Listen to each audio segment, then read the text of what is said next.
Hi everybody, and welcome back to Bakes by Vasco. I'm Michelle with 1L, and I'm glad you're here. Sorry I haven't been around for a while, but like most of the country, it's cold and snowy, and I just haven't been doing a lot except things around the house that need to be done and taking a little break. But now I'm back, and we're going to make some crispy breadsticks.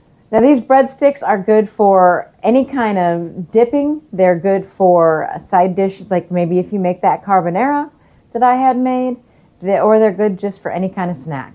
What you're going to need for these are some yeast, water, malt extract, salt, all-purpose unbleached flour, olive oil, a little bit of cornmeal, and some egg yolks. Now, the first thing you're going to want to do is have some warm water, not hot, but more than room temperature, and 1 teaspoon of yeast. You'll pour the yeast into the water, stir it up, and let it bloom for 5 minutes.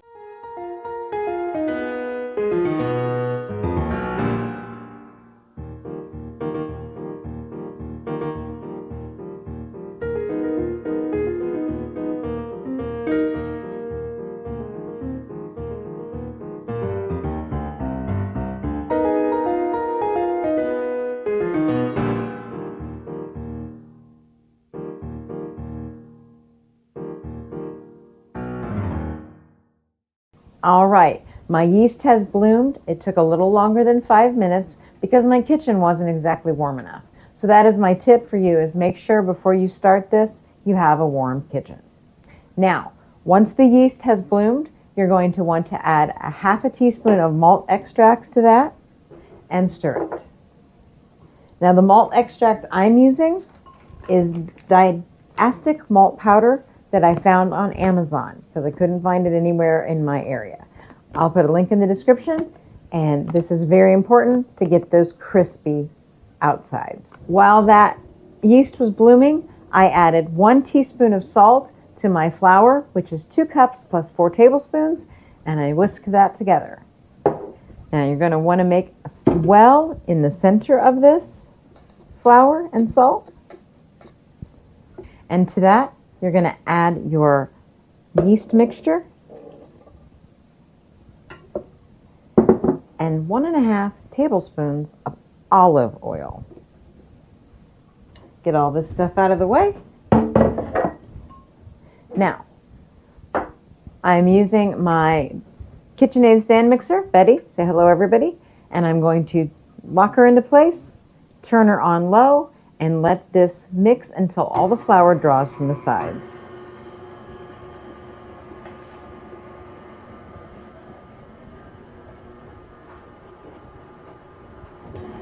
Still a little dry, so we're going to add 1 extra tablespoon of water and see if that helps.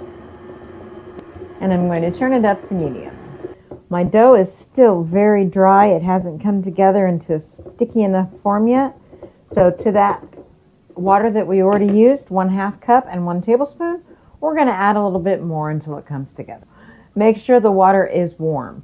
Think about a baby bottle if you've ever been a parent, or nice bath water that you'd want to just sit in, not hot. So we're going to add another tablespoon and let that mix and see if it helps. 1 more tablespoon. You want it all to pull away from the sides of your bowl and stick to the dough hook. All right, at this point I'm going to test it out a little bit with my fingers and see what it feels like.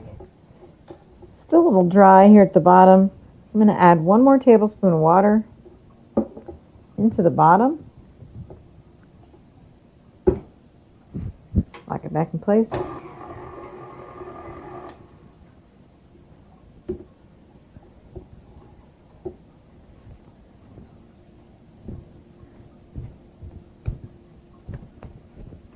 It's finally nice and sticky, so I think this might be finally usable. All right, everybody. Now here's what happened off camera. We let the dough get kneaded in with the electric mixer for about 5 minutes. Then we covered it with a dish towel and we let it rest for 10 minutes. And then we re-kneaded it with the dough hook in the electric mixer for 5 more minutes. Now it's time to turn this out onto a floured surface. So I'll move Betty out of the way and put my mat down, and we'll get right to it.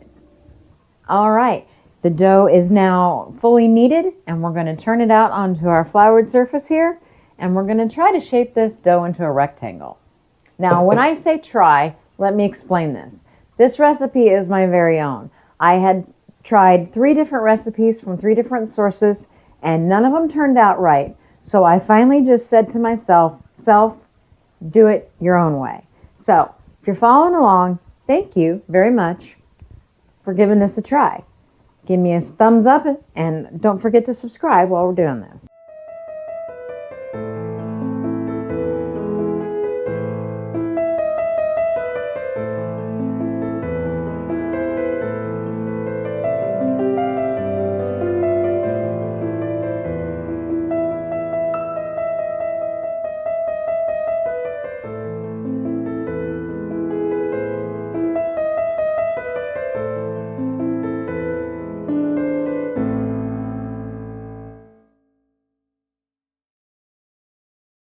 Okay, everybody, the dough is now ready to be cut into individual strips. You'll notice here I have my baking pan that I lined with parchment. I lightly oiled it with some olive oil and sprinkled it with cornmeal. That's what you're going to want to do for this last step before we add the breadsticks. Now I'm going to use a pizza cutter because I think that works best. Roll them out. Try to get them in as even as possible, because you don't want them too long, because nobody likes a double dipper. Now they are ready to be transferred to the baking sheet, and we will put an egg glaze on them before we put them into our 400-degree preheated oven. You want to place them about a 1/2 inch apart on your baking sheet. While I'm traying these up, once again, don't forget to like this video, and if you haven't already, go ahead and subscribe because you don't want to miss what's coming next. These breadsticks, like I said, are great for tailgating parties. They are great for nice romantic dinners. They're great for a snack. You can make them as long or as short as you want them. Kind of up to you. We like ours on the single dip inside that you can carry around on a paper plate at a party. All right, these are ready for an egg glaze. That is just 2 egg yolks and a little bit of water. Take a little brush and just play Picasso. Be generous. Now once you get your egg glaze, if you like them plain, stick them in the oven. We like ours with a little extra, so we're going to put some everything bagel seasoning on a few of these and some Parmesan garlic shake on some of the others. You can use whatever toppings you want. You can leave them plain. Some salt. If you like them spicy, maybe add some chili powder. All right, everybody, we have our everything bagel seasoning on 1/2 and our garlic Parmesan shake on the other, and these are ready for our 400-degree oven, and they will bake for 15 to 20 minutes before we put them out on a cooling rack.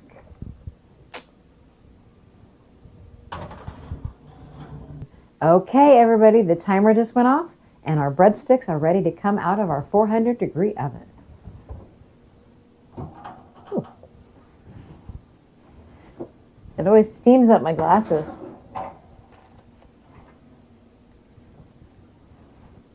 Look at those beauties. Now we're going to let them cool, put them on the cooling rack, and we're going to get to the best part. All right, everybody, our crispy breadsticks are cooled and ready to eat. So let's give them a try and take a Parmesan one. There you go, crispy breadsticks. Garlic Parmesan and some everything bagel. So good. Sorry, I'm talking with my mouth full. My mom would be so disappointed. I'm Michelle with 1L, and this is Bakes by Vasco. Thanks for hanging out with me. I hope you give these a try, and I'll see you next time.